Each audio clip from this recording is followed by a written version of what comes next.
Hello बच्चों, welcome to our YouTube channel जिसका नाम है मोबाइल ट्यूशन। प्यारे बच्चों, अब आपको ट्यूशन पढ़ने के लिए कहीं बाहर जाने की बिल्कुल भी ज़रूरत नहीं। क्यों? क्योंकि आपका मोबाइल ही आपके लिए ट्यूशन का काम करने वाला है। इसके लिए आपको करना क्या है, बस मोबाइल ट्यूशन चैनल को सब्सक्राइब करना है और इसके साथ में जो बेल का बटन है उसको प्रेस करना है, सो दैट मैं जो भी वीडियो अपलोड किया करूँ वो टाइम टू टाइम आप तक पहुँच जाया करे। प्यारे बच्चों, आज का लेक्चर क्लास 10th के लिए है। क्लास 10th में हमने बायोलॉजी का फर्स्ट चैप्टर कंप्लीट कर लिया था जिसका नाम था लाइफ प्रोसेस। प्यारे बच्चों, बहुत ही इंटरेस्टिंग और बहुत ही नॉलेजेबल चैप्टर था। आई होप आपने उसके सभी वीडियोस देखे होंगे और आपको बहुत कुछ उससे सीखने को मिला होगा। प्यारे बच्चों, आज हम स्टार्ट करने जा रहे बायोलॉजी का ही सेकंड चैप्टर जिसका नाम है कंट्रोल एंड कोऑर्डिनेशन। क्या नाम है प्यारे बच्चों? Control and coordination. प्यारे बच्चों, बहुत ही इंटरेस्टिंग चैप्टर है। हमने फर्स्ट चैप्टर के अंदर लाइफ प्रोसेस में डिफरेंट सिस्टम्स की स्टडी की थी, जैसे कि डाइजेस्टिव सिस्टम, जैसे कि रेस्पिरेटरी सिस्टम, जैसे कि circulatory system and in the end हमने देखा था एक्सक्रीटरी सिस्टम। प्यारे बच्चों, इस चैप्टर के अंदर हमारे को हमारी बॉडी के दो और सिस्टम्स की स्टडी करनी है जो कि बहुत इंपॉर्टेंट है। पहला सिस्टम प्यारे बच्चों नर्वस सिस्टम।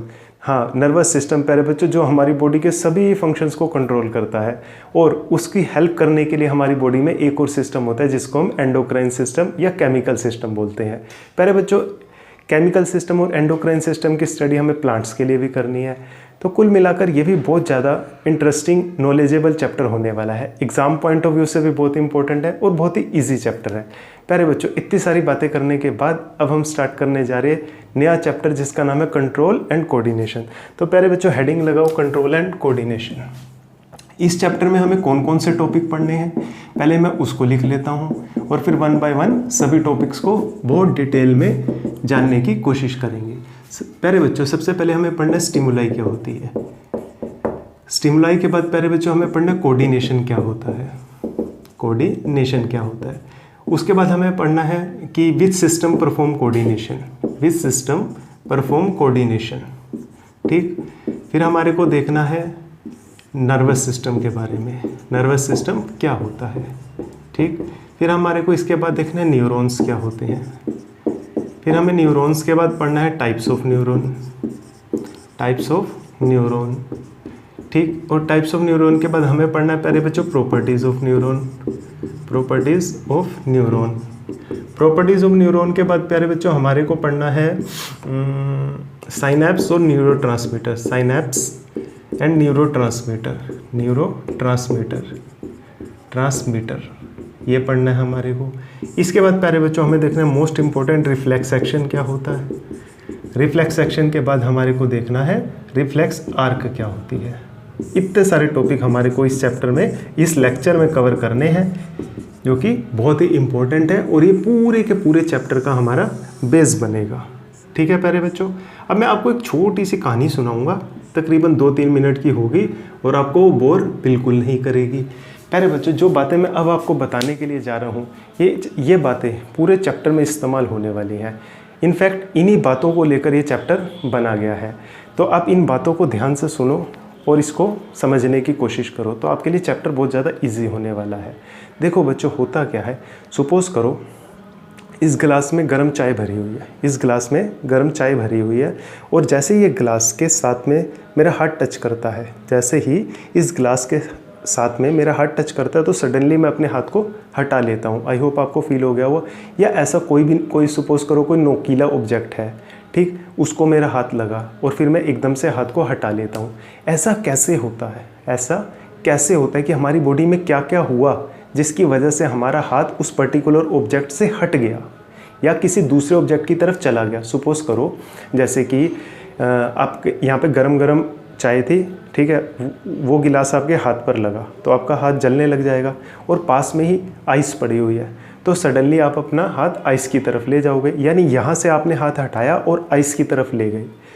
ये कैसे हुआ? हमारी बॉडी ने इस एक्शन को किस तरह से परफॉर्म करवाया, यही इस चैप्टर के अंदर हमारे को पढ़ना है। ऑफ कोर्स प्यारे बच्चों, जो ब्रेन है वो हमारी बॉडी का मास्टर है, ठीक। वो हमारी बॉडी के सभी फंक्शन, सभी मूवमेंट्स को कंट्रोल करता है। तो ऐसे ही मेरा हाथ इधर से इधर आया, इधर से एक गर्म ऑब्जेक्ट या नोकीले ऑब्जेक्ट से हटकर किसी एक ठंडे ऑब्जेक्ट की तरफ गया या कहीं नहीं गया, बस वहाँ से हटा, सही। ये सब की मूवमेंट जो हुई इस मूवमेंट को भी हमारे ही ब्रेन ने कंट्रोल किया। कैसे किया, अब इस बात को समझते हैं। देखो बच्चों, ये क्या है, स्किन। अब स्किन में ना, अब स्किन के अंदर सेंसरी न्यूरॉन्स होते हैं। क्या होते हैं बच्चों, सेंसरी न्यूरॉन्स। देखो, डाइजेस्टिव सिस्टम किससे बना हुआ था, याद करो, थोड़ा सा सोचो। माउथ से बना हुआ था, एलिमेंट्री कैनल थी, स्टमक था, और स्मॉल इंटेस्टाइन थी, लार्ज इंटेस्टाइन, इन सब से बना हुआ था। ट्रांसपोर्ट सिस्टम या सर्कुलेटरी सिस्टम किससे बना हुआ था, हार्ट से, ब्लड वेसल्स से, ठीक, कैपिलरी से और लिम्फेटिक वेसल्स वगैरह से बना हुआ था। एक्सक्रीटरी सिस्टम किससे बना हुआ था, किडनी से बना हुआ था, किडनी से बना हुआ था। और यूरिनरी ब्लैडर था, उसमें यूरेथ्रा था, यूरेट्रस थे, इन सब चीज़ों से बना हुआ था। ऐसे ही प्यारे बच्चों, ये जो न्यूरॉन्स होते हैं ना, इस जो ब्रेन है, ब्रेन हमारे एक सिस्टम का पार्ट है। उस सिस्टम को बोला जाता है नर्वस सिस्टम। क्या बोला जाता है बच्चों, नर्वस सिस्टम। मतलब ब्रेन अकेला कुछ नहीं करता, ब्रेन भी एक सिस्टम का पार्ट है। मतलब ये मेरे हाथ में जो एक्शन किया, मेरी बॉडी ने जो मूवमेंट की, ये नर्वस सिस्टम की हेल्प से कंट्रोल हुई। किस सिस्टम की हेल्प से, नर्वस सिस्टम है, किस सिस्टम की हेल्प से। अब नर्वस सिस्टम के अंदर ब्रेन भी आ जाता है और भी दूसरी चीज़ें आ जाती हैं, वो हम धीरे धीरे पढ़ेंगे। तो प्यारे बच्चों, जो नर्वस सिस्टम था उसने हमारी बॉडी के सभी पार्ट्स की और फंक्शंस की मूवमेंट को कंट्रोल करता है। ठीक, अब नर्वस सिस्टम किससे बना होता है, नर्वस सिस्टम न्यूरॉन्स से बना होता है। किससे बना होता है बच्चों, न्यूरॉन्स से बना होता है, पहली बात। अब जब मेरा हाथ इस गर्म ऑब्जेक्ट पे लगा तो मेरी स्किन में ना सेंसरी न्यूरॉन्स थे। क्या थे, सेंसरी न्यूरॉन्स। इन्होंने फटाफट से क्या किया, ये जो गर्माहट मेरी स्किन को फील हुई, इसको एक इलेक्ट्रिक इम्पल्स की फॉर्म में कन्वर्ट कर दिया। किसकी फॉर्म में कन्वर्ट कर दिया, इलेक्ट्रिक सिग्नल या इलेक्ट्रिक इम्पल्स। हमारी बॉडी में एक पार्ट से दूसरे पार्ट तक कोई भी इंफॉर्मेशन ट्रैवल होती है तो बच्चों, वो इलेक्ट्रिक सिग्नल बोलूँ या इलेक्ट्रिक इम्पल्स बोलूँ या नर्व इम्पल्स बोलूँ, सबका मतलब एक ही है।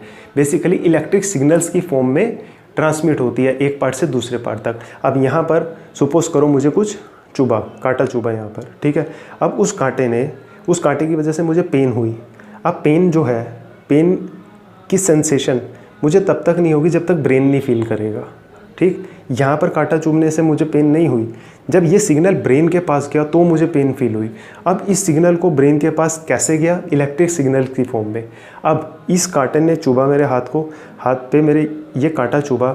अब इस कांटे के चुभने को इलेक्ट्रिक सिग्नल्स की फॉर्म में किसने कन्वर्ट किया, तो वो प्यारे बच्चों नर्वस सिस्टम का एक पार्ट है। नर्वस सिस्टम बना किससे था, न्यूरॉन्स से बना था। तो वो न्यूरॉन्स का काम होता है, वो जो भी बाहर से कुछ चेंज हुआ, बाहर से कुछ भी एक्सटर्नल चेंज हुआ, उस चेंज को इलेक्ट्रिक इम्पल्स में कन्वर्ट कर देता है। अब वो इलेक्ट्रिक इम्पल्स धीरे धीरे ट्रैवल होकर मेरे ब्रेन तक चली जाती है और मुझे वहाँ पर सेंसेशन फील हो जाती है।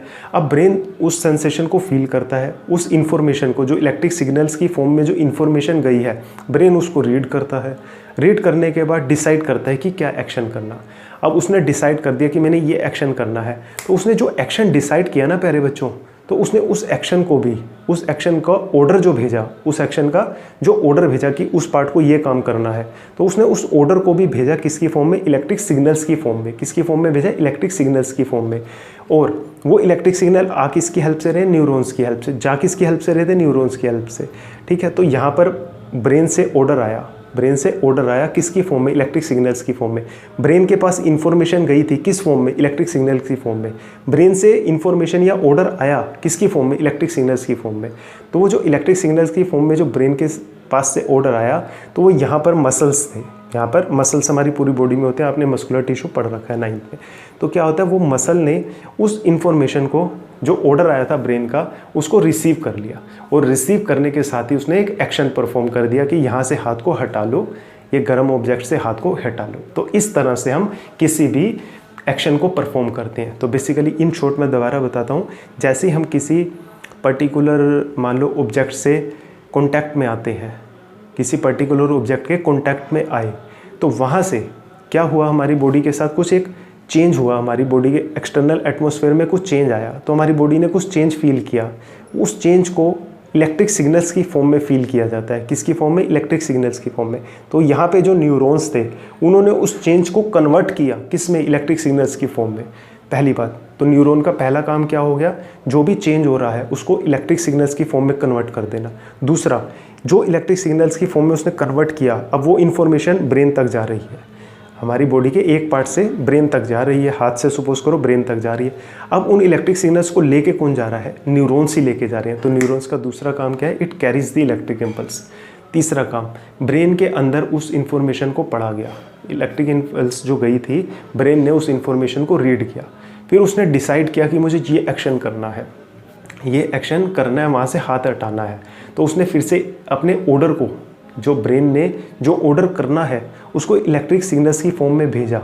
तो न्यूरॉन्स जो थे, न्यूरॉन्स ही उस इलेक्ट्रिक सिग्नल्स को लेकर आए। तो ब्रेन का तीसरा काम क्या हुआ, इन्फॉर्मेशन को ब्रेन के पास लेकर जाना, ब्रेन से इलेक्ट्रिक सिग्नल्स की फॉर्म में इन्फॉर्मेशन को, एक्शन वाली इन्फॉर्मेशन को लाना और मसल्स तक पहुंचा देना। और मसल्स क्या करते हैं प्यारे बच्चों, मसल उस इन्फॉर्मेशन को, जो ऑर्डर आया ब्रेन का, उसको एग्जीक्यूट करते हैं, उस ऑर्डर को रिसीव कर लेते हैं और एक्शन परफॉर्म कर देते हैं, और वहाँ से हमारा हाथ हट जाता है।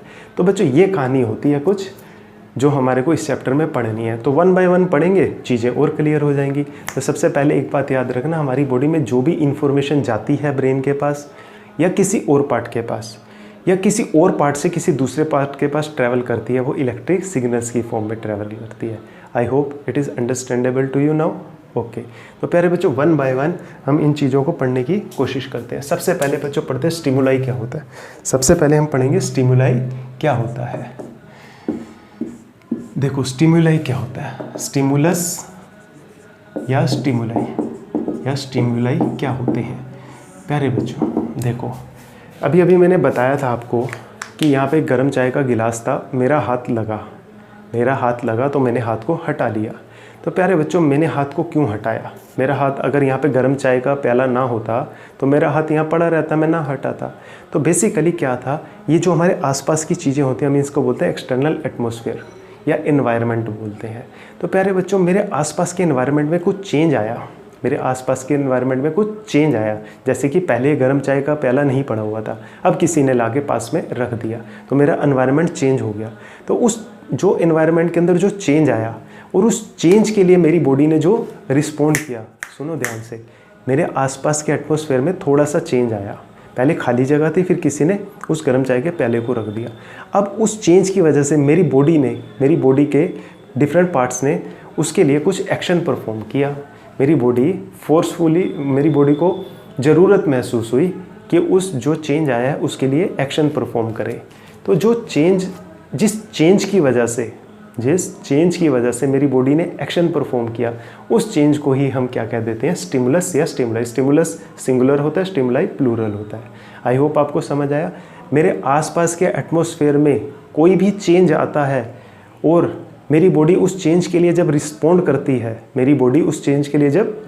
करती है, तो उस चेंज को ही हम क्या बोल देते हैं बच्चों, स्टिमुलस बोल देते हैं।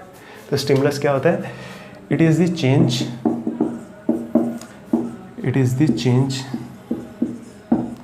in the external environment to which our body respond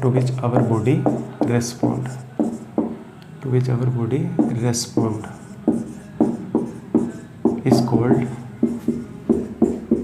called stimuli। ठीक है बच्चों, तो कोई भी चेंज आया जिसकी वजह से मेरी बॉडी को कोई ना कोई एक्शन परफॉर्म करना पड़ा, उस आने वाले चेंज को हम क्या बोल देंगे, स्टिमुलाई या स्टिमुलस बोल देंगे। समझ आ गई बच्चों बात। दूसरी चीज़ देखते हैं, कोऑर्डिनेशन। दूसरी चीज़ क्या है बच्चों, कोऑर्डिनेशन क्या होता है। देखो जो हमारे आसपास में चेंज आया तो हमारी बॉडी ने उसके लिए रिस्पॉन्ड किया, और रिस्पॉन्ड करने के लिए हमारी बॉडी के डिफरेंट पार्ट्स को मूवमेंट करनी पड़ती है। हमारी बॉडी के काफ़ी पार्ट्स को, या उस पर्टिकुलर चेंज के लिए जितने पार्ट्स की ज़रूरत है उन सभी पार्ट्स को मूवमेंट करनी पड़ती है। तो हमारी बॉडी के वो पार्ट जो मूवमेंट करते हैं उस चेंज के लिए, उनके कलेक्टिव रिस्पॉन्स को ही हम क्या बोल देते हैं, कोऑर्डिनेशन बोल देते हैं। तो कोऑर्डिनेशन बेसिकली क्या होता है, collective response of our all body parts in response to the stimuli is called coordination. It is the collective response to all body parts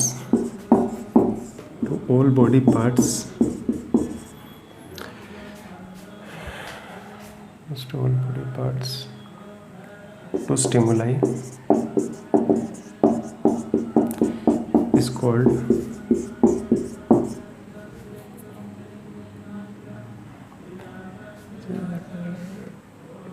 collectors all body part in response to, लिखो बच्चों, collectors all body parts in response to stimuli, तो और अच्छा लगेगा, in response to stimuli is called coordination। ठीक है बच्चों, अब आपको ये दोनों डेफिनेशंस पता लगी। बहुत ज़रूरी है बच्चों आपको स्टिमुलाई समझना क्या है और कोऑर्डिनेशन क्या है। जो चेंज आया आसपास के एटमॉस्फेयर में उसी को हम क्या बोल देते हैं, स्टिमुलाई बोल देते हैं। और हमारी बॉडी के सभी बॉडी पार्ट्स की collective response in the form of movement to external stimuli is called coordination. तो ये दोनों बातें क्लियर होगी। तो पहले बच्चों इसका स्क्रीनशॉट ले लो, फिर इसके बाद हम आगे पढ़ेंगे। 1 2 3 ले लिया बच्चों स्क्रीनशॉट? ओके, ले लिया 1 2 3। चलो अगली हेडिंग लगाओ बच्चों, which system perform control and coordination. देखो हमारी बॉडी में डाइजेशन की प्रोसेस को कौन करता था? Digestive system. ट्रांसपोर्टेशन की रिस्पॉन्स को प्रोसेस को कौन करता था? बोलो, सर्कुलेटरी सिस्टम। और एक्सक्रीशन की प्रोसेस को कौन करता था? Excretory system. ठीक है, तो ठीक इसी तरह बच्चों जो कंट्रोल एंड कोऑर्डिनेशन है इसको हमारी बॉडी में कौन सा सिस्टम करता है? 1 मार्क्स का क्वेश्चन आता है, which system perform control and coordination. This system perform control and coordination. तो प्यारे बच्चों इसका आंसर जो है, पहले आंसर लिख लो फिर बता देता हूँ। Nervous system and endocrine system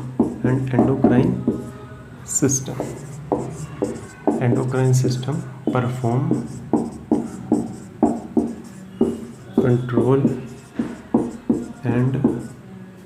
control and coordination. ठीक है बच्चों, कौन सा system control and coordination perform करता है हमारी बॉडी में? जैसे डाइजेशन की प्रोसेस को कौन सिस्टम करता था? Digestive system. ऐसे कंट्रोल एंड कोऑर्डिनेशन की प्रोसेस को हमारी बॉडी में 2 सिस्टम मिलकर करते हैं। पहला सिस्टम नर्वस सिस्टम, दूसरा सिस्टम एंडोक्राइन सिस्टम। अब इन दोनों सिस्टम को हमें डिटेल में पढ़ना है, तो सबसे पहले हम नर्वस सिस्टम को डिटेल में पढ़ेंगे। तो आपको नाम पता लगे कौन सा सिस्टम कंट्रोल एंड कोऑर्डिनेशन करता है, मेरे साथ बोलो। पहला कौन? नर्वस सिस्टम, दूसरा कौन? Endocrine system. क्लियर है? अब इन दोनों सिस्टम को हमने खूब डिटेल में पढ़ना है। ठीक, ओके, स्क्रीनशॉट ले लो इसका। चलो सबसे पहले पढ़ते हैं नर्वस सिस्टम क्या होता है। ओके, लगाओ हेडिंग बच्चों, नर्वस सिस्टम क्या होता है।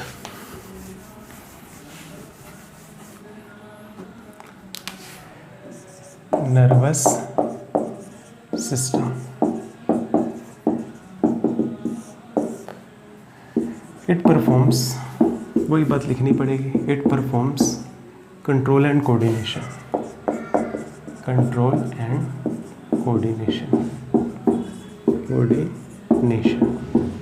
किससे बना होता है बच्चों ये? It consist of neurons. ठीक है, न्यूरॉन से बना होता है बच्चों ये। और ये कंट्रोल कोऑर्डिनेशन करता कैसे है? It performs control and coordination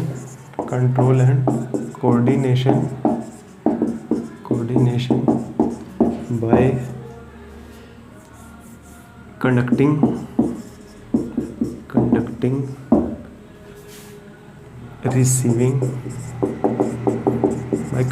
receiving and transmitting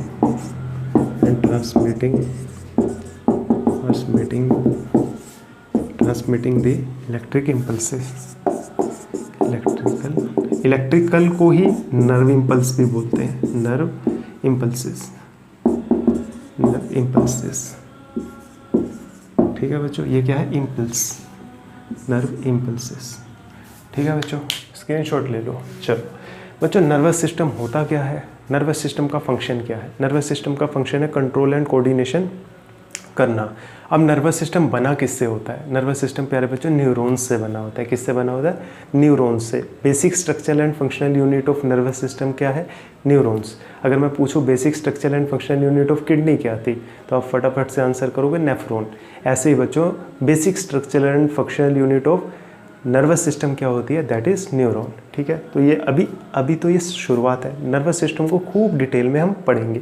तो प्यारे बच्चों नर्वस सिस्टम बना किससे है? न्यूरॉन से बना है। तो हम सबसे पहले देखेंगे जो structural and functional unit neuron है वो क्या होती है, कैसे काम करती है, ठीक है, उसके क्या क्या पार्ट होते हैं। तो पहले हम इनको पढ़ेंगे। जैसे हमने किडनी की स्ट्रक्चरल एंड फंक्शनल यूनिट को नेफ्रॉन डिटेल में पढ़ा था। बोमेंस कैप्सूल होता है, उसके अंदर ग्लोमेरुलस होता है, पीसीटी होती है, डीसीटी होती है, हेनल लूप होती है और in the end collecting duct होती है। तो इन सब बातों को जैसे हमने वहाँ पे पढ़ा था, अब यहाँ पे हम नर्वस सिस्टम की structural and functional unit that is neuron, इसको डिटेल में पढ़ते हैं। फिर इसको सीखने के बाद हम नर्वस सिस्टम को खूब अच्छी तरह से पढ़ेंगे। ठीक है, 1 2 3 इसका स्क्रीनशॉट ले लो बच्चों। चलो अब हेडिंग लगाओ बच्चों, न्यूरॉन्स क्या होते हैं। न्यूरॉन के बारे में लिखो कि न्यूरॉन क्या होता है। सबसे पहली बात तो बच्चों यही आ जाएगी, neuron is the structural and functional unit of nervous system. अब देखो नर्वस सिस्टम जो काम कर रहा था बेसिकली वो काम कौन कर रहा होगा? जिनसे नर्वस सिस्टम बना हुआ है। और नर्वस सिस्टम किनसे बना हुआ है? न्यूरॉन से। और नर्वस सिस्टम क्या कर रहा था? Control coordination. तो यानी कि बेसिकली कंट्रोल कोऑर्डिनेशन कर कौन रहा है? न्यूरॉन्स कर रहे हैं। नाम तो नर्वस सिस्टम का है लेकिन नर्वस सिस्टम जिनसे बना हुआ है काम तो वो कर रहे होंगे ना। तो लिखो बच्चों न्यूरॉन्स के बारे में लिखो, neurons it is the basic structural and functional unit of nervous system. It is the basic structure and functional unit of nervous system. ठीक, it performs control and coordination. It performs control and coordination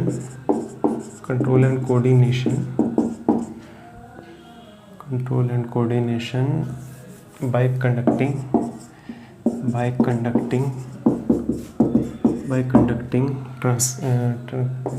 receiving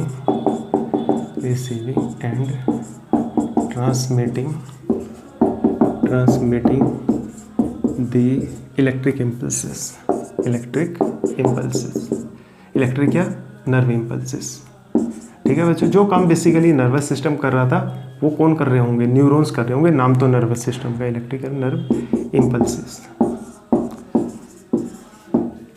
ठीक है बच्चों, तो neurons के बारे में आपको पता लग गया खूब अच्छी तरह से कि न्यूरॉन्स की ये डेफिनेशन है। अब हम इसके बाद पढ़ेंगे पार्ट्स ऑफ न्यूरॉन क्या होते हैं, फिर हम पढ़ेंगे टाइप्स ऑफ न्यूरॉन क्या होता है, फिर हम पढ़ेंगे न्यूरॉन्स की प्रॉपर्टीज़ क्या होती है। इन सब बातों को हम धीरे धीरे पढ़ने की कोशिश करेंगे। तो आप न्यूरॉन्स की डेफिनेशन का स्क्रीनशॉट ले लो। इसके बाद हम पढ़ने जा रहे हैं पार्ट्स ऑफ न्यूरॉन। ठीक है, 1 2 3 ओके बच्चों। न्यूरॉन्स को ही नर्व सेल भी बोलते हैं। ठीक है, न्यूरॉन्स या नर्व सेल। तो इसका बच्चों आपने 9th क्लास में जब टिश्यू चैप्टर पढ़ा था उसके अंदर आपने स्ट्रक्चर पढ़ा होगा। ठीक है, तो उसका स्ट्रक्चर मैं थोड़ा सा याद कराने की कोशिश करता हूँ आपको। हालांकि मेरी ड्राइंग प्यारे बच्चों इतनी अच्छी नहीं है, फिर भी बनाने की कोशिश करता हूँ। कौशल आपकी हैंडराइटिंग भी कौन सी अच्छी है, पढ़ाते भी कौन सा आप अच्छा हो। कह दो फटाफट बच्चों। कोई बात नहीं, धीरे धीरे सब सही हो जाएगा।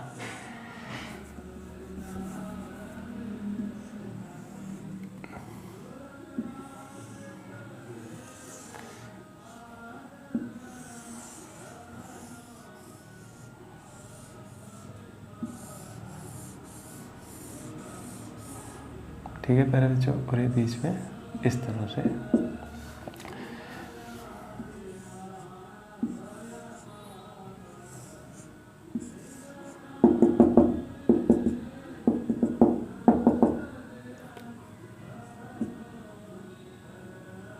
तो तो प्यारे बच्चों इस पर्टिकुलर पार्ट को बोला जाता है डेंड्राइट्स। डेंड्राइट्स क्या नाम है बच्चों इसका? डेंड्राइट्स। इसको बोला जाता है सेल बॉडी। Cell body. इसको प्यारे बच्चों बोला जाता है एक्सोन, और इसको बोला जाता है एक्सोन एंड। क्या बोला जाता है? Axon end. देखो जरा यहाँ तक आपको विजिबल है बोर्ड?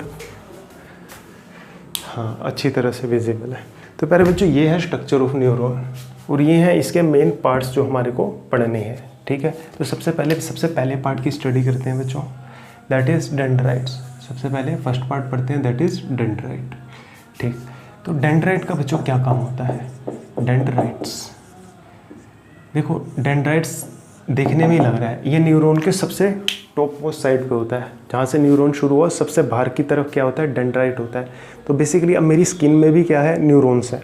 स्किन में भी क्या है? न्यूरॉन्स। और न्यूरॉन्स का सबसे बाहर वाला पार्ट कौन है? डेंड्राइट्स। तो जो चेंज था एटमॉस्फेयर में आया था, जिसको मैंने स्टिमुलाई का नाम दिया था, तो वो स्टिमुलाई सबसे पहले न्यूरॉन के किस पार्ट के कॉन्टैक्ट में आएगी? न्यूरॉन के 3 पार्ट है, डेंड्राइट, सेल बॉडी, एक्सोन। तो सबसे पहले जो स्टिमुलाई थी वो सबसे पहले डेंड्राइट के कॉन्टैक्ट में आती है। किसके कॉन्टैक्ट में आती है? डेंड्राइट के कॉन्टैक्ट में। अब यानी कि डेंड्राइट क्या करा? डेंड्राइट के कॉन्टैक्ट में आई, यानी डेंड्राइट ने स्टिमुलाई को रिसीव किया। डेंड्राइट ने स्टिमुलाई को रिसीव किया। और हमारी बॉडी में तो इन्फॉर्मेशन किसकी फॉर्म में ट्रैवल होती है? इलेक्ट्रिक सिग्नल्स की फॉर्म में। तो बच्चों डेंड्राइट का ही काम होता है कि स्टिमुलाई को रिसीव करना और इलेक्ट्रिक सिग्नल्स की फॉर्म में कन्वर्ट कर देना। ठीक, तो डेंड्राइट के बारे में पता लगा आपको। It receive the stimuli and convert it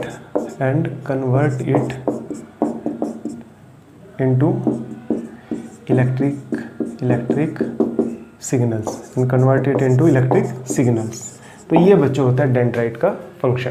आप इसका स्क्रीनशॉट ले लो, फिर हम दूसरे पार्ट की स्टडी करते हैं। 1 2 3 ले लिया बच्चों स्क्रीनशॉट? ओके, तो सेकंड पार्ट लिखो बच्चों, दैट इज सेल बॉडी।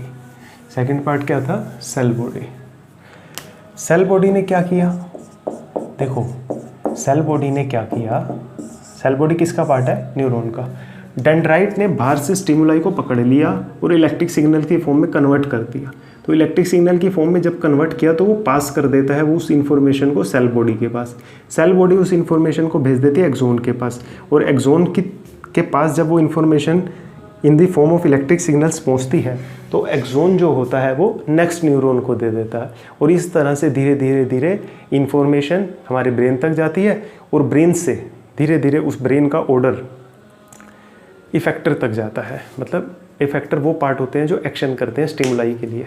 ठीक है बच्चों, तो सबसे पहले डेंड्राइट ने क्या किया? रिसीव किया स्टिमुलाई को और कन्वर्ट कर दिया इलेक्ट्रिक सिग्नल्स की फॉर्म में, और पास कर दिया किसको? सेल बॉडी को। अब सेल बॉडी ने क्या किया? रिसीव किया उस इलेक्ट्रिक सिग्नल्स को, और रिसीव करने के बाद पास कर दिया किसको? एक्सोन को। एक्सोन ने क्या किया? एक्सोन ने रिसीव कर लिया सेल बॉडी से इलेक्ट्रिक इम्पल्स को और पास कर दिया to the next neuron. Okay, ये लिख लो सेल बॉडी। सेल बॉडी के फंक्शंस को इस तरह से लिख लो, it receives the electric impulse from dendrite, and pass it to axon। ठीक है बच्चों, एक्सोन। अब एक्सोन का भी फंक्शन यहाँ पे लिख देता हूँ, एक्सोन थोड़ा बड़ा करके लिख देता हूँ, पास इट टू एक्सोन। ठीक है, अब उसके बाद फंक्शन लिखो एक्सोन का। एक्सोन ने क्या किया? It receives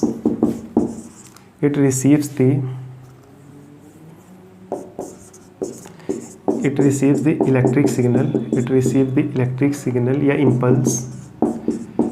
impulse from cell body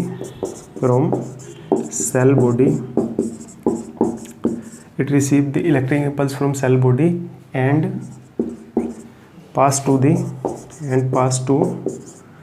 the next neuron। तो दूसरे न्यूरॉन को वो भेज दिया, पास टू द नेक्स्ट न्यूरॉन।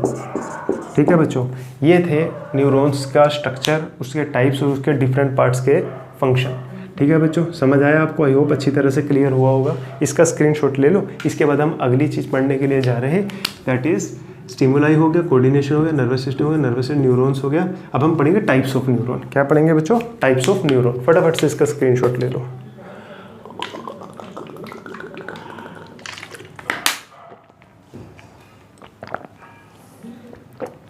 ले लिया बच्चों स्क्रीनशॉट? 1 2 3 ओके, रब कर रहा हूँ।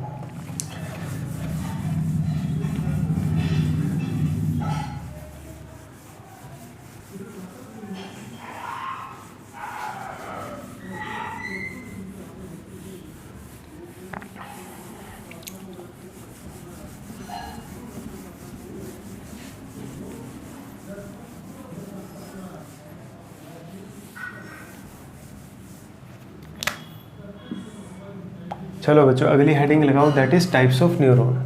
न्यूरॉन्स के टाइप्स क्या होते हैं? Types of neuron. न्यूरॉन की टाइप क्या होती है? पहली टाइप न्यूरॉन की, that is sensory neuron. Sensory neuron को पढ़ते हैं बच्चों। सेंसरी न्यूरॉन्स क्या होते हैं? देखो, सेंसरी न्यूरॉन्स कौन होते हैं? जो हमारे सेंस ऑर्गन्स में प्रेजेंट होते हैं। Sensory neurons, these are those neurons which are present in our sensory organs. अब हमारे सेंसरी ऑर्गन क्या होते हैं? आई, नोज, ईयर, स्किन और टंग। ये हमारे 5 सेंसरी ऑर्गन्स होते हैं प्यारे बच्चों। तो इन पर्टिकुलर 5 सेंसरी ऑर्गन्स के अंदर जो न्यूरॉन्स प्रेजेंट होते हैं उनको हम क्या बोलते थे? Sensory neurons. अब सेंसरी न्यूरॉन्स क्या करते हैं? सेंसरी न्यूरॉन्स प्यारे बच्चों स्टिमुलाई को रिसीव करते हैं। अब देखो, हम अपने सेंस ऑर्गन की हेल्प से रिसीव करते हैं ना स्टिमुलाई को। अब वो बात अलग है कि सेंसरी न्यूरॉन का ही एक पार्ट होता है डेंड्राइट, वो रिसीव करता है, लेकिन है तो वो बेसिकली न्यूरॉन ही। तो सेंसरी न्यूरॉन्स का क्या काम होता है? वो जो स्टिमुलाई है उसको रिसीव करते हैं और कन्वर्ट कर देते हैं इलेक्ट्रिक इम्पल्स की फॉर्म में। ठीक है बच्चों, सेंसरी न्यूरॉन्स का एक दूसरा नाम भी होता है जिनको हम रिसेप्टर के नाम से जानते हैं। रिसेप्टर। ठीक है बच्चों, तो इनका क्या काम होता है? These are present in our sense organs में प्रेजेंट होते हैं। These are present in our sense organs. ठीक है, these are present in our sense organs. They receive stimuli and convert it into sensory impulse। Sensory impulse बच्चों वही होते हैं electric impulse या इलेक्ट्रिक सिग्नल्स। अब क्योंकि एक पर्टिकुलर सेंसरी न्यूरॉन था इसलिए इस इम्पल्स का नाम दे दिया सेंसरी इम्पल्स। इसमें अलग कुछ भी नहीं है, सेंसरी इम्पल्स। ठीक है बच्चों, ये काम होता है सेंसरी न्यूरॉन्स का और सेंसरी इम्पल्स का। ठीक है, हमें कुछ एग्जाम्पल देने हैं सेंसरी न्यूरॉन्स के या रिसेप्टर के एग्जाम्पल्स, और ये हमारी बॉडी के किस पार्ट में होते हैं। ठीक है, तो पहला जो रिसेप्टर है बच्चों या सेंसरी न्यूरॉन है, पहला रिसेप्टर या सेंसरी न्यूरॉन, उसका नाम होता है बच्चों थर्मो रिसेप्टर या थर्मो सेंसरी न्यूरॉन्स। ये होता कहाँ पर है बच्चों? स्किन में होता है। कहाँ पर होता है? स्किन में। ये हमारे को हॉट और कोल्ड की फीलिंग बताता है। हॉट और कोल्ड स्टिमुलाई के लिए जो रिस्पॉन्स करता है उस पर्टिकुलर न्यूरॉन का नाम क्या होता है? Thermo receptor. अब दूसरा एक और थर्मो रिसेप्टर के नाम से ही न्यूरॉन होता है, लेकिन इसका फंक्शन अलग होता है। थर्मो रिसेप्टर ये भी कहाँ प्रेजेंट होता है? स्किन में। और ये किस स्टिमुलाई को डिटेक्ट करता है? ये टच को। टच स्टिमुलाई को जो न्यूरॉन डिटेक्ट करता है उस न्यूरॉन का नाम है प्यारे बच्चों थर्मो रिसेप्टर। और ये होता कहाँ पर है? स्किन पे। स्किन से हमें टच का पता लगता है ना। ऐसे ही प्यारे बच्चों हॉट और कोल्ड का भी हमें स्किन की हेल्प से पता लगता है। तो जो स्किन के अंदर जो न्यूरॉन हमें इस चीज़ को रिसीव करता है, हॉट और कोल्ड की स्टिमुलाई के लिए रिस्पॉन्ड करता है या उसको रिसीव करता है, तो उस पर्टिकुलर रिसेप्टर या न्यूरॉन का नाम है थर्मो रिसेप्टर। अच्छा बच्चों, इसके बाद होता है फोनो रिसेप्टर।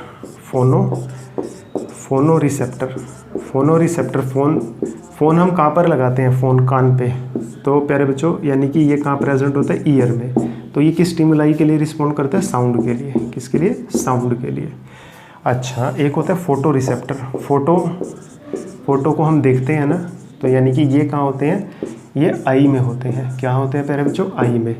और ये लाइट स्टिमुलाई को रिसीव करते हैं, लाइट स्टिमुलाई को रिसीव करते हैं। प्यारे बच्चों फोटो रिसेप्टर हो गया, फोनो रिसेप्टर हो गया, थर्मो रिसेप्टर हो गया, एक होता है गस्टैटो रिसेप्टर। क्या होता है, गस्टैटो रिसेप्टर। ये बच्चों कहाँ पर होता है, टंग में। कहाँ पर होता है ये, टंग में। ठीक है, कहाँ होता है बच्चों, टंग में। और ये किस स्टिमुलाई के लिए रिस्पॉन्ड करता है, टेस्ट के लिए। ठीक है, ये हमें क्या बताता है, टेस्ट। और एक और रिसेप्टर होता है बच्चों, गस्टेटो रिसेप्टर, फोनो रिसेप्टर, थर्मो रिसेप्टर, ओल्फैक्टो रिसेप्टर। बहुत इंपॉर्टेंट, ओल्फैक्टो रिसेप्टर। तो प्यारे बच्चों ये कहाँ होता है, नोज़ में होता है। कहाँ होता है प्यारे बच्चों, नोज़ में। और ये स्मेल स्टिमुलाई को रिस्पॉन्ड करता है। ठीक है बच्चों, तो आपको पता लगा कि न्यूरॉन्स के डिफरेंट टाइप्स पढ़ रहे हैं हम। सबसे पहले हमने सेंसरी न्यूरॉन्स पढ़ा, और सेंसरी न्यूरॉन का ही दूसरा नाम होता है रिसेप्टर।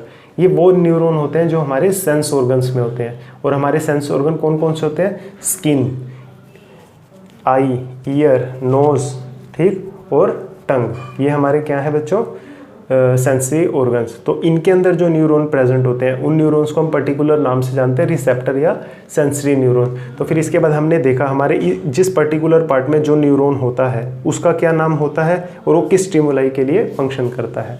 तो आई होप ये आपको 5 के 5 जो हमारे सेंसरी रिसेप्टर हैं इनके नाम याद होने चाहिए, ये कहाँ पर प्रेजेंट होते हैं, किस स्टिमुलाई के लिए ये एक्शन करते हैं, ये सब बातें आपको पता होनी चाहिए। तो टाइप्स ऑफ न्यूरॉन की सेकंड पार्ट की तरफ चलते हैं बच्चों। इसको मैं रब कर रहा हूँ, स्क्रीनशॉट ले लो। टाइप्स ऑफ न्यूरॉन का फर्स्ट पार्ट पढ़ लिया हमने, सेंसरी न्यूरॉन। सेकंड लगाओ रिलेइंग या कनेक्टिंग न्यूरॉन। रिलेइंग या कनेक्टिंग न्यूरॉन लगाओ प्यारे बच्चों, हेडिंग रिलेइंग या कनेक्टिंग न्यूरॉन। रिलेइंग या connecting neuron. Second type of neuron कौन से होते हैं, रिलेइंग या कनेक्टिंग न्यूरॉन। Connecting neuron. अच्छा, ये न्यूरॉन बच्चों होते कहाँ पर है, ये न्यूरॉन होते हैं हमारे सेंट्रल नर्वस सिस्टम में, ब्रेन में होते हैं। कहाँ होते हैं बच्चों, ब्रेन में होते हैं। इनका बेसिक फंक्शन क्या होता है, these neurons connect the sensory neuron and motor neuron. These neuron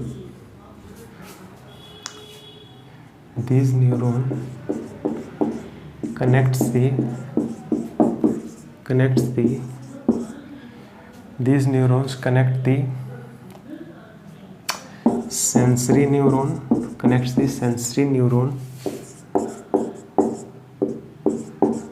with motor neuron। Sensory neuron को मोटर न्यूरॉन से कनेक्ट करते हैं ये। ठीक है बच्चों, रिलेइंग या कनेक्टिंग न्यूरॉन का क्या काम होता है, सेंसरी न्यूरॉन और रिलेइंग न्यूरॉन, सेंसरी न्यूरॉन और मोटर न्यूरॉन को कनेक्ट करना। देखो बच्चों, सेंसरी न्यूरॉन कौन थे, जिन्होंने स्टिमुलाई को रिसीव किया और सेंसरी इम्पल्स को डेवलप किया। मोटर सेंसरी इम्पल्स जब डेवलप हो जाती है तो वो सीधा कहाँ जाती है, ब्रेन के पास। अब ब्रेन क्या करता है, उस इंफॉर्मेशन को रीड करता है और एक ऑर्डर को जनरेट करता है, और वो ऑर्डर को भी जनरेट किसकी फॉर्म में करता है, इलेक्ट्रिक इम्पल्स की फॉर्म में। तो वो जो इलेक्ट्रिक इम्पल्स को जनरेट किया जाता है ब्रेन के अंदर, तो जोन से न्यूरॉन उस काम को करते हैं, उन न्यूरॉन्स को बोला जाता है बच्चों मोटर न्यूरॉन। तो यानी मोटर न्यूरॉन क्या करते हैं, वो मोटर इम्पल्स को जनरेट करते हैं। किसको जनरेट करते हैं बच्चों, मोटर इम्पल्स को। जैसे सेंसरी न्यूरॉन ने सेंसरी इम्पल्स को जनरेट किया था, जो इन्फॉर्मेशन को जनरेट किया था, ऐसा समझ लो। लेकिन ब्रेन के ऑर्डर को किसने जनरेट किया, मोटर न्यूरॉन्स ने, इन the form of motor impulse. समझ आ गया प्यारे बच्चों। अब सेंसरी न्यूरॉन्स और मोटर इम्पल्स, जो हमारे ब्रेन में सेंसरी न्यूरॉन भी पड़े हैं, मोटर इम्पल्स भी पड़ी हुए, उन दोनों को कनेक्ट करने का काम कौन करता है, रिलेइंग न्यूरॉन और कनेक्टिंग न्यूरॉन। समझ आ गया बच्चों। तो इसका स्क्रीनशॉट ले लो, फिर इसके बाद पढ़ते हैं last type of neuron, that is motor neuron. अब इन्फॉर्मेशन ब्रेन के पास चलेगी, ब्रेन भी तो उसके ऊपर कुछ ना कुछ एक्शन करेगा, तो वो जो भी एक्शन करेगा वो इलेक्ट्रिक सिग्नल्स की फॉर्म में करेगा, और उन इलेक्ट्रिक सिग्नल्स को ब्रेन के जोन से न्यूरॉन जनरेट करते हैं, उन न्यूरॉन्स को ही बच्चों बोला जाता है मोटर न्यूरॉन्स। तो see, that is motor neurons. These neurons generate motor impulse.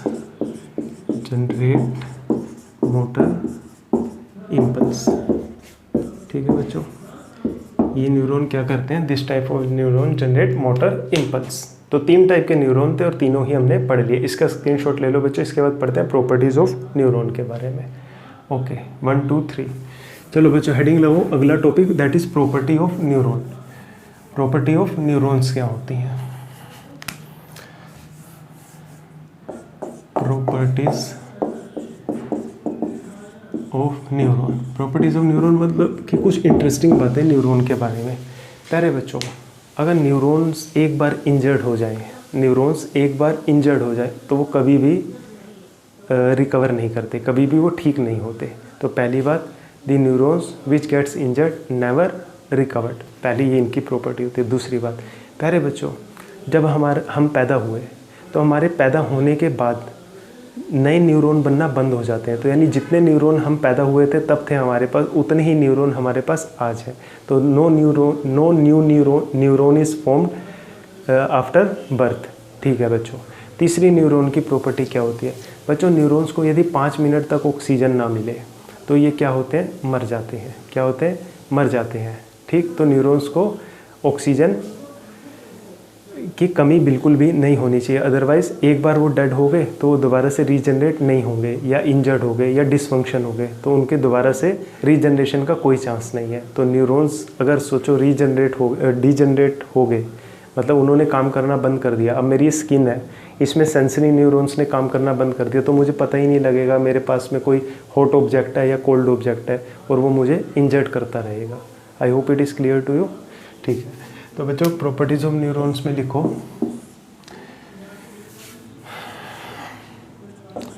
No new neuron is formed after birth. दूसरा बच्चों,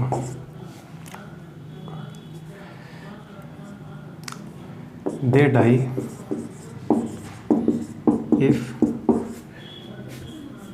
if they do not get oxygen for 5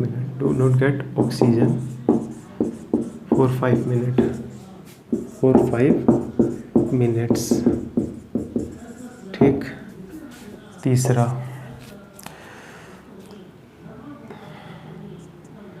neurons do not recover after injury. Neurons do not recover after injury. एक बार वो injured हो जाते हैं तो वो दोबारा से क्या होता है बच्चों? रिकवर नहीं करते. ठीक है. या डू नॉट रिपेयर बोल लो या रिकवर बोल लो, एक ही बात है. डू नॉट रिपेयर या रिकवर आफ्टर इंजुरी. तो बच्चों ये न्यूरॉन्स की कुछ प्रॉपर्टीज़ थी जो आपको पता होनी चाहिए. ठीक है. चलो बच्चों, इसके बाद अगला टॉपिक पढ़ते हैं, साइनेप्स क्या होता है और न्यूरो ट्रांसमीटर क्या होता है. तो इसका स्क्रीनशॉट ले लो. 1 2 3. ओके बच्चों.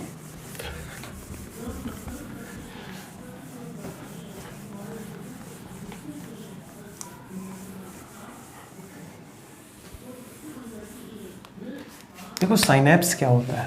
साइनेप्स क्या हमारी बॉडी में एक ही न्यूरॉन होता है? नहीं. हमारे ब्रेन एक छोटा सा पार्ट होता है, स्कल के अंदर पड़ा होता है, और वो अकेले ब्रेन के अंदर बच्चों 100 बिलियन से ज़्यादा न्यूरॉन होते हैं. 1 मिलियन में 10 लाख होते हैं. 1 बिलियन 1 करोड़.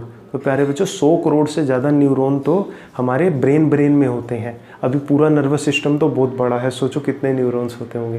तो जो साइनेप्स होता है ना, अब एक न्यूरॉन बच्चों ये रहा मान लो, फिर दूसरा न्यूरॉन ये रहा. ठीक है. ये फर्स्ट न्यूरॉन 1, ये न्यूरॉन 2. इन दोनों के बीच में जो छोटा सा गैप नज़र आ रहा है ना आपको, इस गैप का ही नाम क्या होता है? साइनेप्स. और ये बहुत छोटा सा गैप होता है. The minute gap between two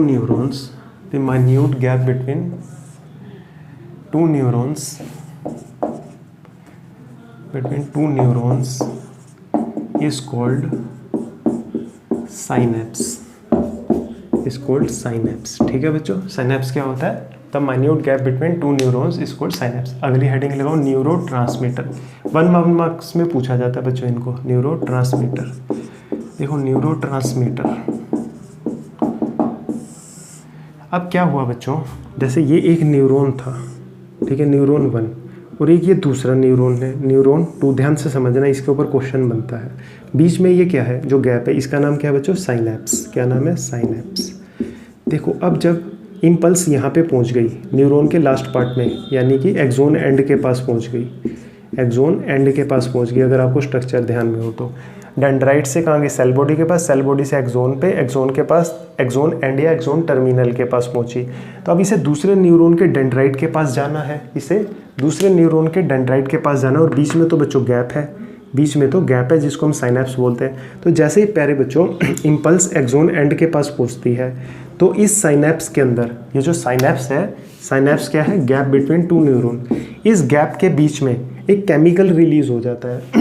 इस गैप के बीच में एक, जैसे बच्चों देखो इधर इम्पल्स है, ये क्या है? ब्लैक वाला जो पार्ट नज़र आ रहा है आपको, ये एक्सोन एंड है, मतलब एक्सोन ख़त्म हो जाता है यहाँ पे, और ये दूसरा न्यूरॉन शुरू हो गया, ये दूसरा न्यूरॉन शुरू हो गया, और बीच में देखो थोड़ा सा गैप है, ये गैप नज़र आ रहा है आपको बच्चों, ये थोड़ा सा गैप है बीच में। अब इम्पल्स यहाँ तक पहुँच गई और उसको यहाँ पहुँचना है, लेकिन बीच में गैप है। अब इस गैप को कैसे क्रॉस करे वो? तो क्या होता है, जैसे ही एक्सोन एंड के पास नर्व इम्पल्स पहुँचती है, तो इस गैप के अंदर एक केमिकल रिलीज़ हो जाता है। क्या होता है बच्चों? एक केमिकल रिलीज़ हो जाता है। अब वो केमिकल रिलीज़ होकर ना इस पूरे गैप में फैल जाता है, इस पूरे गैप में फैल जाता है, वो केमिकल इस पूरे गैप में फैल गया बच्चों। अब जो गैप था, ये जो गैप था, इन दोनों के बीच में कुछ ना कुछ ब्रिज बन गया ना, ये दोनों जो पोर्शन थे एक दूसरे के साथ कनेक्ट हो गए उस केमिकल की हेल्प से। तो वो केमिकल कौन है? उस केमिकल को ही न्यूरोट्रांसमीटर बोला जाता है। और ये न्यूरोट्रांसमीटर करता क्या है? उस इम्पल्स को एक्सोन एंड से पकड़ता है और दूसरे न्यूरॉन के डेंड्राइट को दे देता है, और इसी तरह सभी न्यूरॉन्स के पास ये इन्फॉर्मेशन ट्रैवल करती रहती है। I hope it is clear. तो एग्जाम में क्वेश्चन भी आता है कि how impulse transfer from one neuron to another neuron, तो वहाँ पर आपको इस बात को स्पेसिफाई करना पड़ेगा। या फंक्शन ऑफ न्यूरोट्रांसमीटर पूछा जाता है, या व्हाट इज़ न्यूरोट्रांसमीटर पूछा जाता है। तो ये सब बातें प्यारे बच्चों आपको उसमें लिखनी है, मैं लिख देता हूँ यहाँ पे आपके लिए। तो लिखो बच्चों, व्हेन इम्पल्स या electric signal, an impulse reaches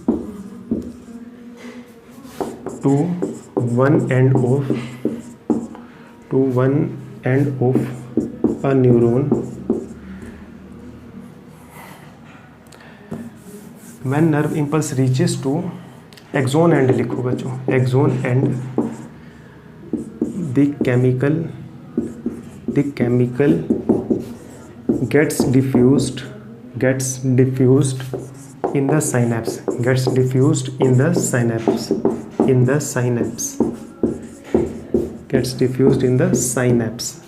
This chemical is called neurotransmitter. This chemical is known as neurotransmitter. Neurotransmitter. Diffuse in the neurotransmitter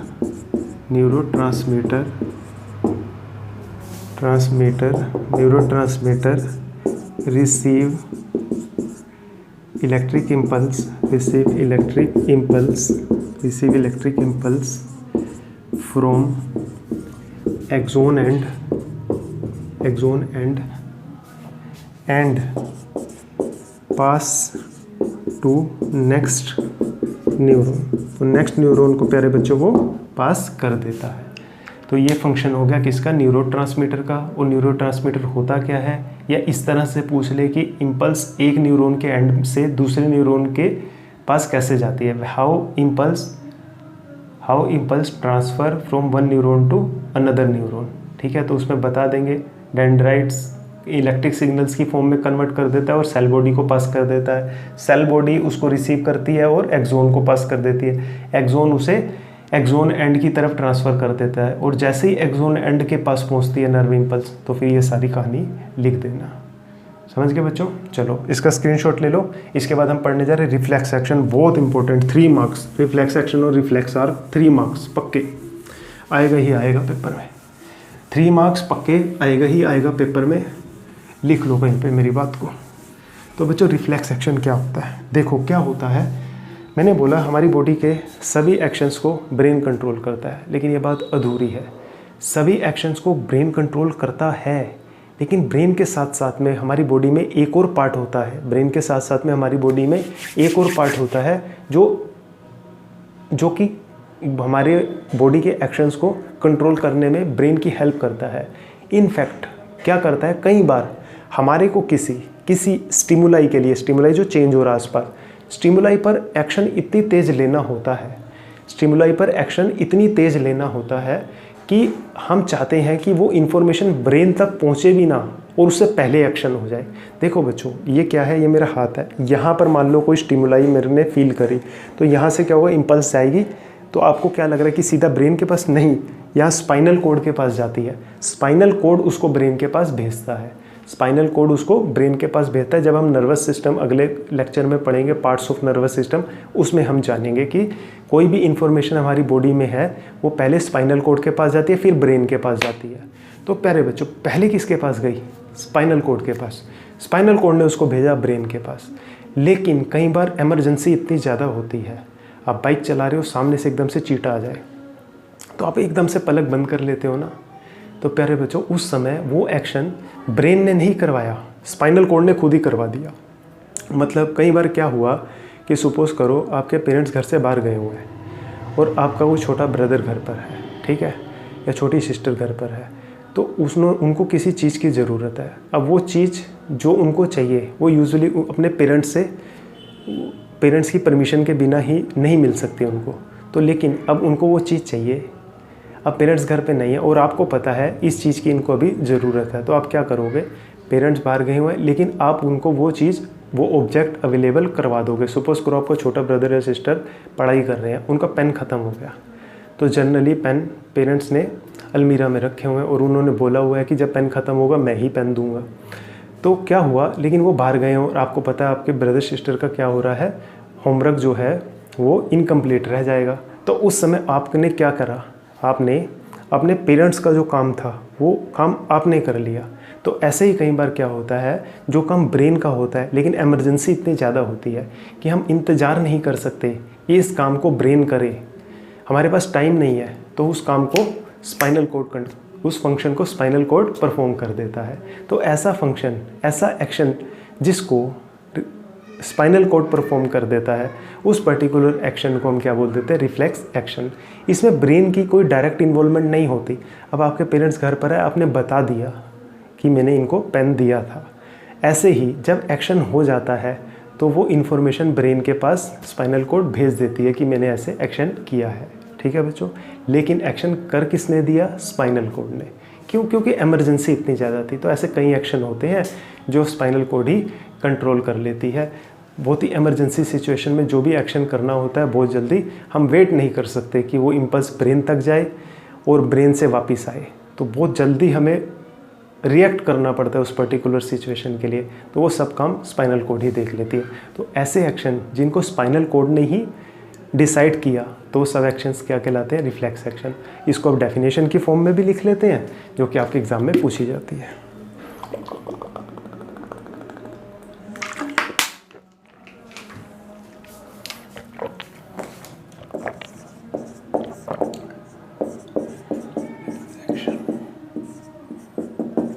reflex action, प्यारे बच्चों रिफ्लेक्शन क्या एक्शन क्या होता है, इट इज़ अ स्पॉन्टेनियस मतलब ना चाहते हुए भी हो जाता है, spontaneous involuntary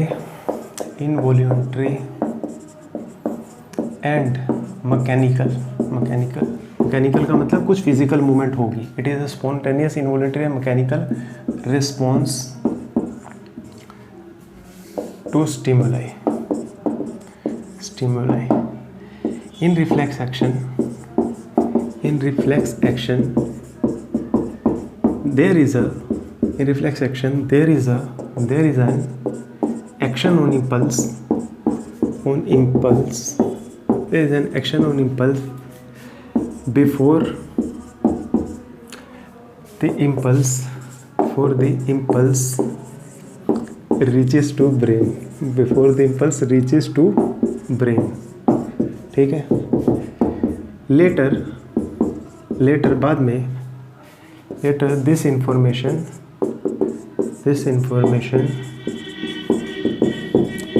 pass to brain, later this information pass to brain. There is no direct involvement of brain in reflex action। बच्चों बहुत इंपॉर्टेंट टॉपिक है। Define reflex action and explain reflex arc, 3 marks का आता है। ये define कर देना, फिर रिफ्लेक्स आर्क का भी बता रहा हूँ। There is no direct involvement of brain in reflex action, ठीक है बच्चों। रिफ्लेक्स एक्शन के अंदर ब्रेन की कोई डायरेक्ट इन्वॉल्वमेंट नहीं होती, तो इसका स्क्रीनशॉट ले लो। अगला और लास्ट टॉपिक हम पढ़ने के लिए जा रहे हैं, रिफ्लेक्स एक्शन, रिफ्लेक्स आर्क। यहाँ तक विजिबल है आपको? हाँ विजिबल है बच्चों। चलो ले लो स्क्रीनशॉट, 1 2 3 ओके।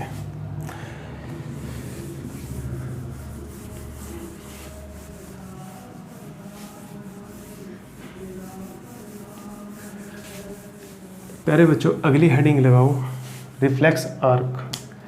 बहुत important topic, reflex arc.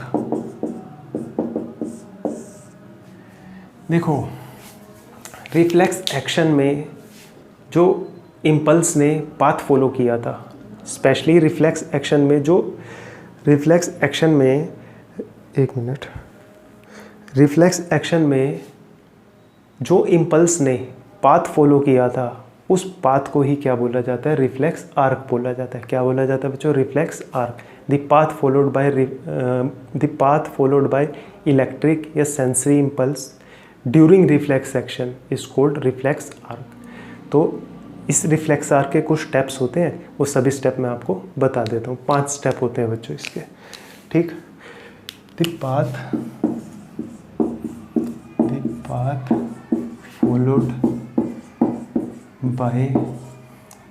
followed by electric impulse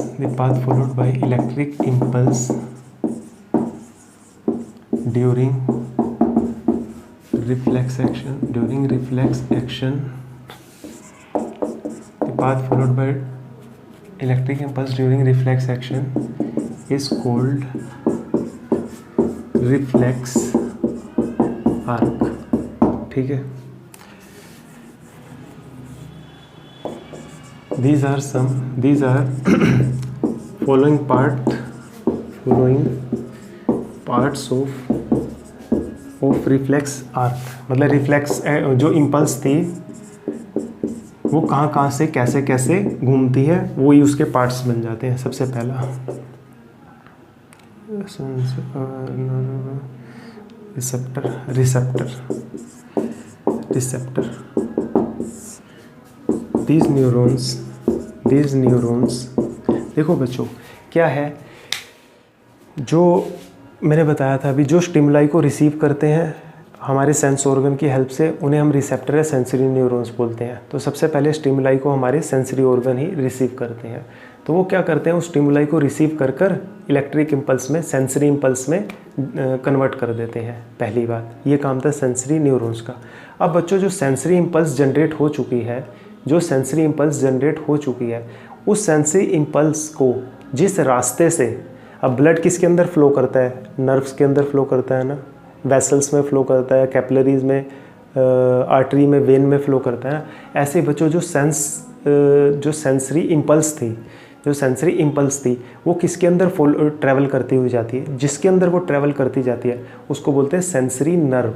जिस नर्व में सेंसरी इम्पल्स जा रही है उस नर्व को क्या बोलते हैं? Sensory nerve. और इसका दूसरा नाम भी होता है जिसे अफरेंट नर्व बोलते हैं। क्या बोलते हैं बच्चों? Efferent nerve. तो रिसेप्टर क्या होते हैं? These neurons receive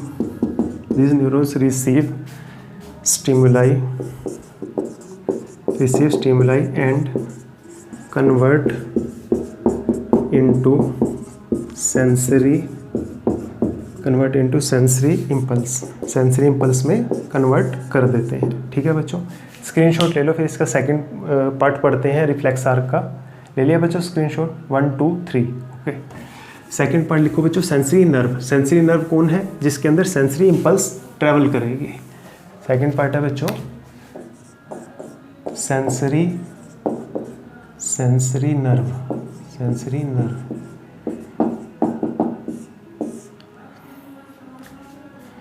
It carries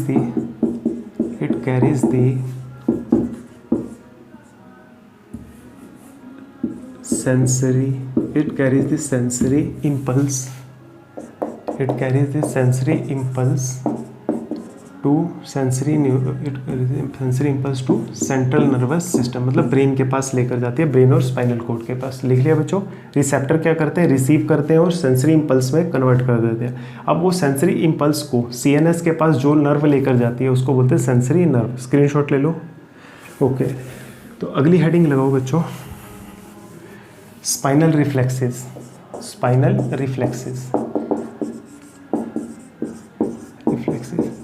reflexes बच्चों कहाँ होते हैं? ये ब्रेन में होते हैं। कहाँ होते हैं बच्चों? ब्रेन में, सॉरी स्पाइनल कॉर्ड में। कहाँ होते हैं? स्पाइनल कॉर्ड के अंदर। ठीक, ये क्या करते हैं बच्चों? ये सेंसरी इम्पल्स को इंटरप्रेट करते हैं, मतलब सेंसरी इम्पल्स जो आई उसको रीड करेंगे। क्या करेंगे? सेंसरी इम्पल्स को रीड करेंगे। रीड करके क्या करेंगे? मोटर इम्पल्स को जनरेट कर देंगे, मतलब एक एक्शन, एक ऑर्डर पास कर देंगे। उस एक्शन और उस ऑर्डर को ही क्या बोलते हैं? मोटर इम्पल्स बोलते हैं। तो इन्होंने क्या किया? सेंसरी इम्पल्स को रीड किया एंड जनरेट कर दी मोटर इम्पल्स। ठीक है,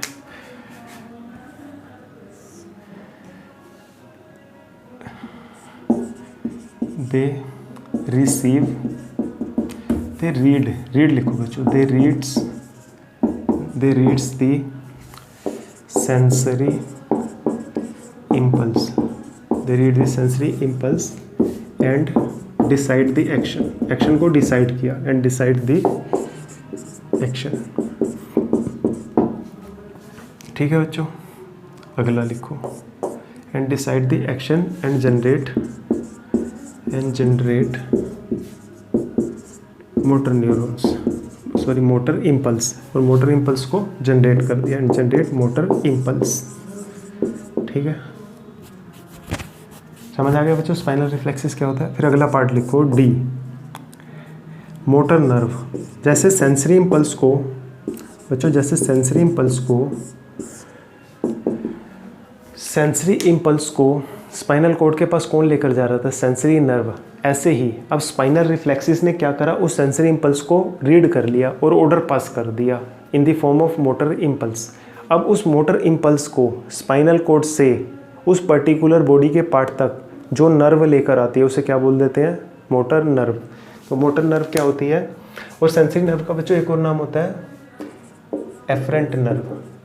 क्या होता है? Efferent nerve. ठीक है, EFFERNT। और इसका भी नाम होता है एक और, इसको मोटर नर्व भी बोलते हैं और अफरेंट, ए आ जाएगा यहाँ पे, afferent nerve.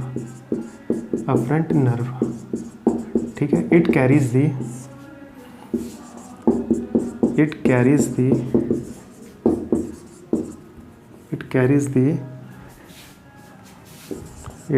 The motor impulse to effector. Effector कौन होते हैं बच्चों?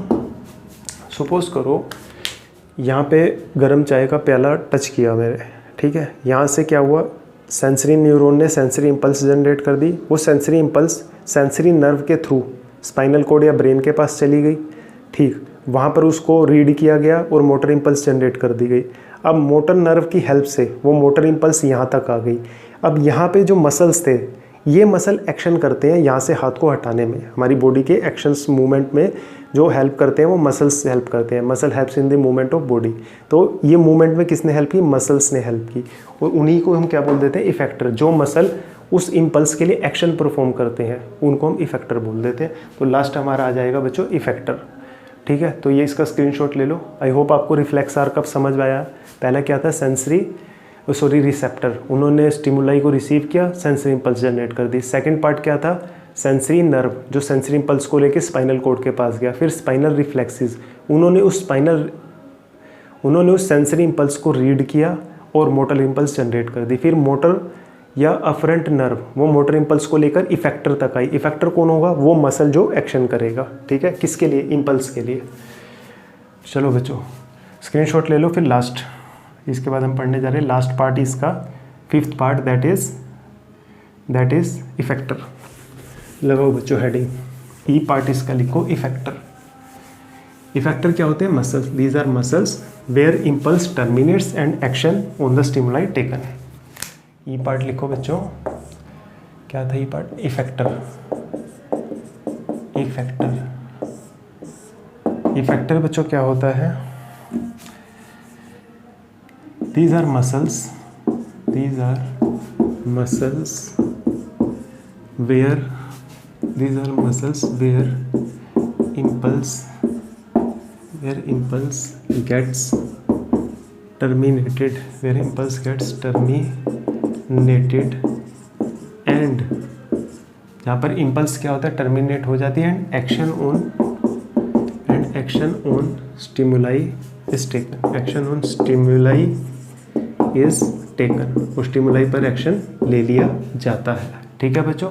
तो ये थे सभी पार्ट्स रिफ्लेक्स आर्क के, स्क्रीनशॉट ले लो। तो प्यारे बच्चों आज के लेक्चर को यहीं रोकते हैं। ये बेसिक लेक्चर था जो कि पूरे के पूरे चैप्टर में आपकी हेल्प करेगा, और ट्रस्ट मी आज के लेक्चर से आपको एग्ज़ाम में मिनिमम 3 मार्क्स का पेपर देखने को मिलेगा, और ज़रूर मिलेगा, आई कैन प्रॉमिस यू। तो इस लेक्चर को बड़े ध्यान से देखो, समझो, क्योंकि इस लेक्चर का यही लेक्चर बेस बनेगा आने वाले 4-5 लेक्चर्स के लिए, इस चैप्टर के लिए। तो प्यारे बच्चों अगली लेक्चर के अंदर हम नर्वस सिस्टम के डिफरेंट पार्ट्स, बहुत interesting, brain, central nervous system पढ़ेंगे जिसका ब्रेन और स्पाइनल कॉर्ड पार्ट होता है। पेरिफेरल नर्वस सिस्टम के बारे में पढ़ेंगे जिसके अंदर सभी नर्व्स आती हैं हमारी बॉडी की। तो बहुत मज़ेदार और इंटरेस्टिंग और नॉलेजेबल लेक्चर होगा अगला। लेकिन मज़ा तब ज़्यादा आएगा बच्चों जब आपने इस लेक्चर को बहुत अच्छी तरह से थोरो किया होगा। तो प्यारे बच्चों बहुत जल्दी मिलेंगे एक नए लेक्चर के साथ। तब तक मज़े करते रहो, पढ़ाई करते रहो। All the very best.